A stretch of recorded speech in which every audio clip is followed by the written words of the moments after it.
Hey you guys, I'm here today to do a video and I'm not sure if you can hear me too well because it's a little on the breezy side and it's a bit cloudy. It's been sprinkling rain, so I'm going to go ahead and try to get this video done as quickly as possible, but I'm not going to rush through it, so to say. But today's video is a video that I've been wanting to do for about a week or two now, and like many other times, life just gets in the way, and that's what's happened here. I keep allowing things in my life to get in the way, and I got up this morning and I decided, I'm going to do this video because I just feel like it's something that I need to do, and I'm hoping that maybe someone out there resonates with something I'm about to share with you guys. So without any further ado, we're going to go ahead and just jump right into it. And I brought some white sage spray, some that I made. And like I've mentioned to you many times in the past, when you're working outdoors, when you're working in nature, you don't need anything to cleanse, because nature is cleansing in itself. But I find that whenever I am doing spell work in a teaching form, or if I'm having a discussion with someone in hopes of teaching them something, it always makes me feel better about, the point I'm trying to get across. It always makes me feel better about the lesson that I'm trying to teach, and hopefully that you will learn. And in doing so, it just, for my overall, peace of mind, I like to include a cleansing agent. And like I said, this is just simply some white sage spray that I made. And you can go out, you can buy your ingredients, you can make your ingredients. It doesn't matter, as long as anything that you use in your work, that you place your intention upon it. You place a positive intention upon it. But I will add this: in my opinion, when you do make something with your own two hands, or someone that cares for you, someone that loves you, a friend, a relative, a lover, someone that's really bonded with you, if they make it for you, as well as if you make it yourself, in my opinion, those things have a stronger bit of intention attached to them, if that makes any sense to you guys. And I'm just gonna simply spray it around in our space, around myself, around my aura. And this is simply to cleanse any negative energy that may be lingering, that may be attached, or any that may try to creep in at any time. I'm going to sit that right there. And for what I'm going to do today, I did bring a crystal. I brought one crystal, and I'm fixing to share it with you now. It's a tower, but this particular tower it's very heavy, it's very chunky, but it is an amethyst tower, and it is made from the inside of a geode. It's very beautiful, and a lot of times I leave it sitting out simply for decoration because it's just so beautiful, and I can't seem to take my eyes off of it, especially when I have it sitting on a tabletop, near a window or where there's some light, artificial or natural light, if there's some light shining down on it, all of these little raised pieces of this geode are like just individual little crystals, crystal points. And when the light hits them, it's just so beautiful. It's so sparkly. And honestly, just looking at it sometimes just puts me in a better frame of mind. But I chose the amethyst because, for one, it was a gift, and I feel that it has love attached to it. It has, the hopes for well-being attached to it. And amethyst is one of those stones that we tend to call like a cure-all. Amethyst has so many properties that I couldn't stand here and name each and every one of them.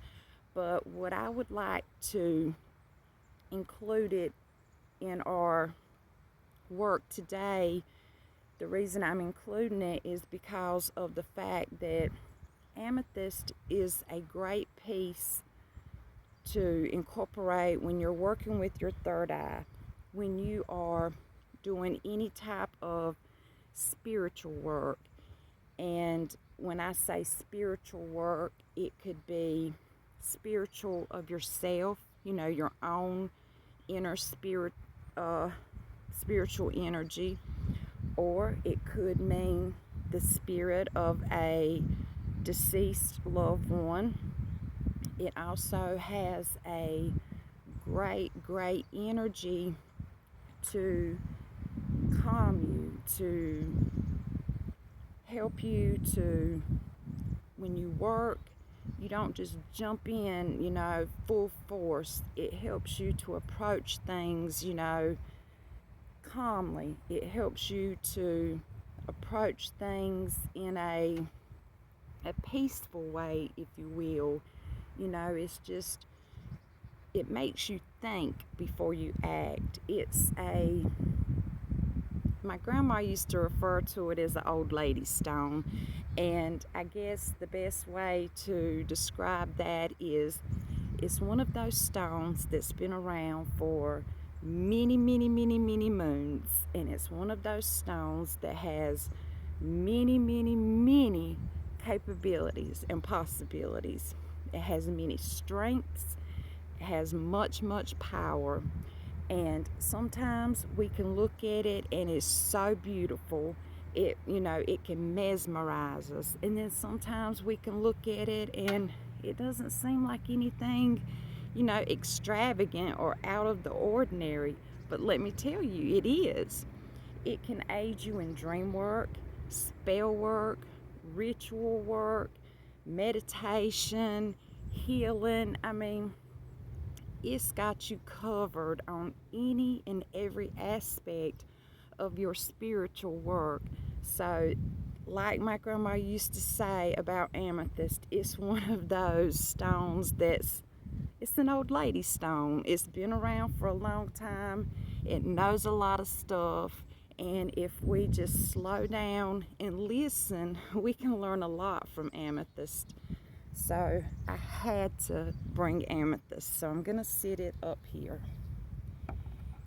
And the next thing I'm going to do is I have a bell. And this bell that I have is just a small little bell that you ring. And as a matter of fact, this bell isn't actually a ritual bell. It's not a bell that was specifically made to use in witchcraft or spiritual work. It's actually what they called a servant's bell. And it's just a little bell. And way back in the day, when people would get sick and were bedridden, they would have them in the bed. And back then we didn't have phones, we didn't have intercoms. We had to yell out for someone when we needed them. But Unfortunately, if you were too sick to yell out, you had to find another way to get your caregiver's attention, and that's where this bell came into play. And you would just simply ring this bell, and whoever was taking care of you would hear this bell, and they would come to see what it was you needed. And this actual bell was passed down through generations in my family, and I was lucky enough to gain ownership of it. My grandmother passed it on down to me, and for a long time I used it in my bedroom as a decoration because I didn't want to, you know, I didn't want to break it or anything because it was old and, it had sentimental value. But then one day my grandmother told me that sometimes when things have sentimental value, that is simply intention that has attached to that object, and it's meant to be used. And I thought about that, and it finally made sense. This bell that I've got has so much positive energy attached to it. This bell was used to call people to come, people that were going to come and help someone. So I had to start using this bell, and I'm simply going to ring this bell. And when I ring this bell, I'm ringing this bell as a way to call upon the spirits of our lost loved ones. I'm ringing this bell to call upon any divine energy that is willing to come and to aid us in our time of need. And when I ring this bell, then I will tell you the next step of our little work that we're doing. So now I'm gonna ring the bell.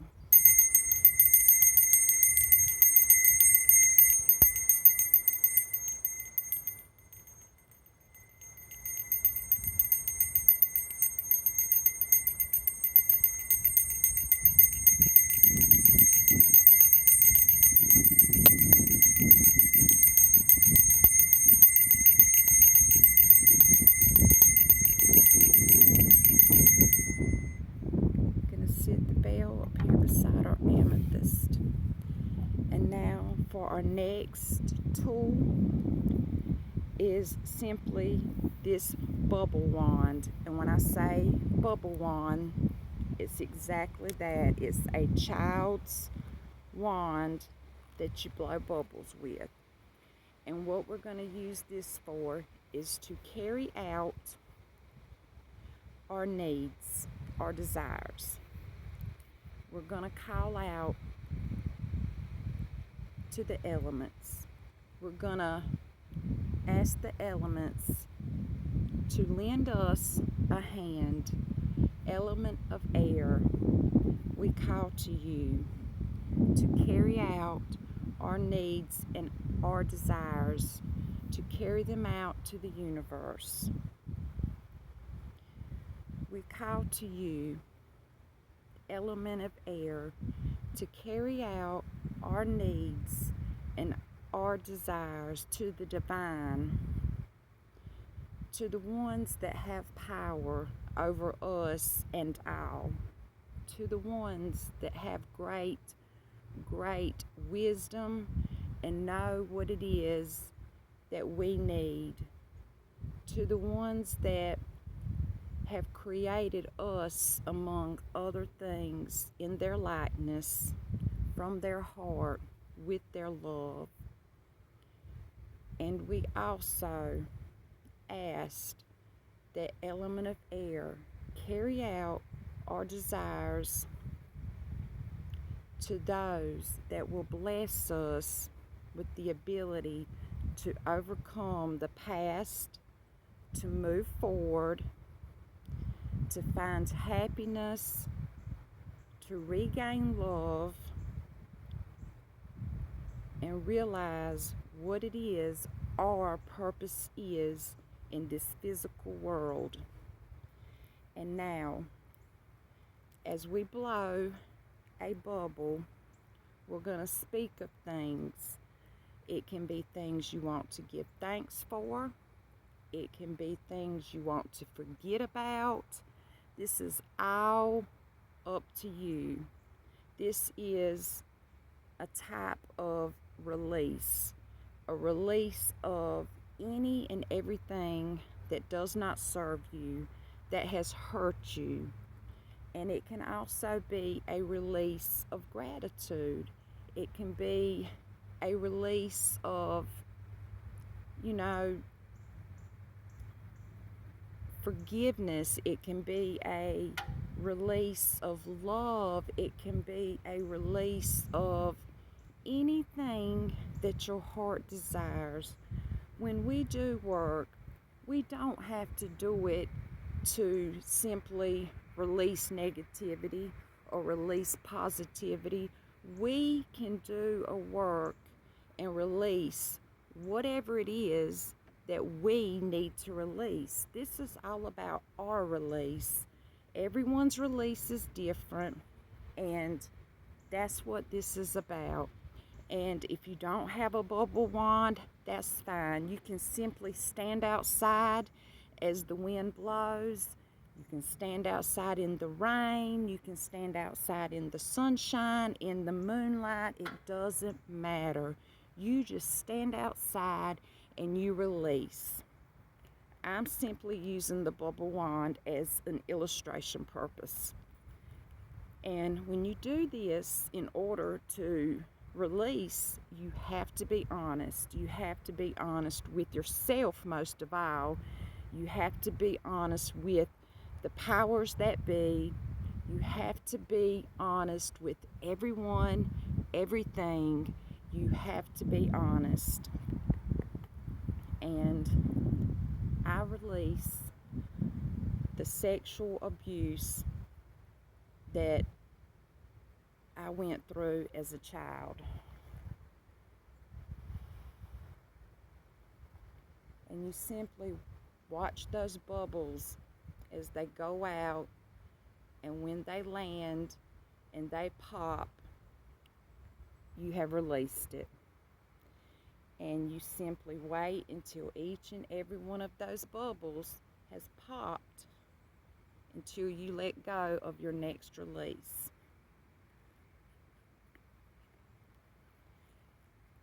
I release gratitude. Gratitude that I have for my goddess, that I have not spoke to her and given her when I know in my heart I should have.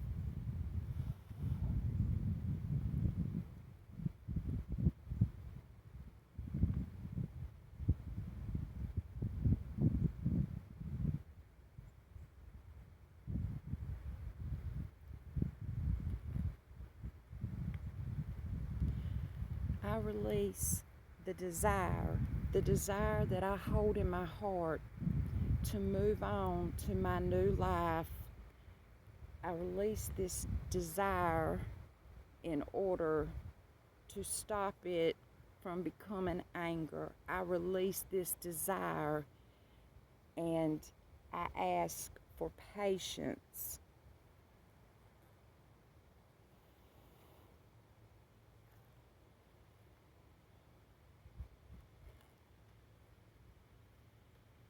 You can move around as you blow your bubbles or speak your words, or you can simply stay in one spot.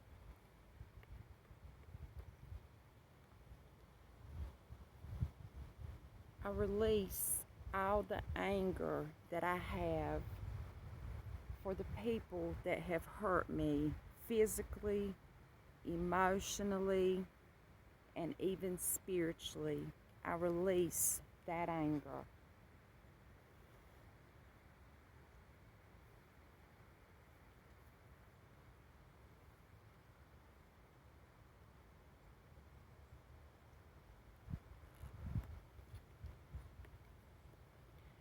I release the love that is within my heart that I know I should have given to my family.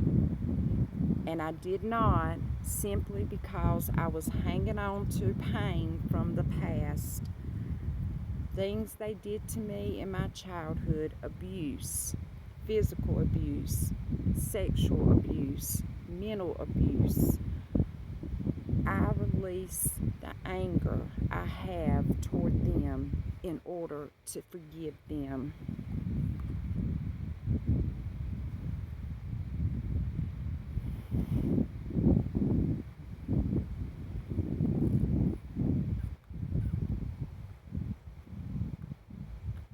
And I have so many more that I need to release, but I simply don't have the time, so I'm going to do one more.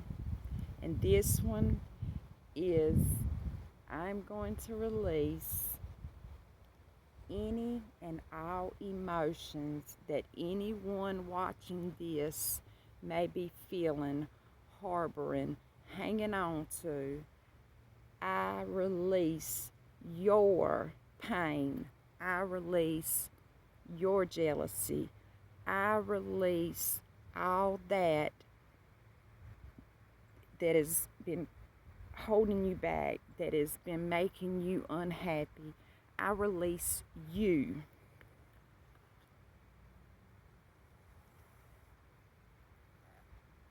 I release you. I release you from yourself. And so it shall be, and it will be. The first step is letting go of the past. And you guys, I tell you this like a broken record, but it is so, so true. And please, if you don't believe anything else that I say, believe this. If you believe, you will receive. Much love, you guys. Bye-bye.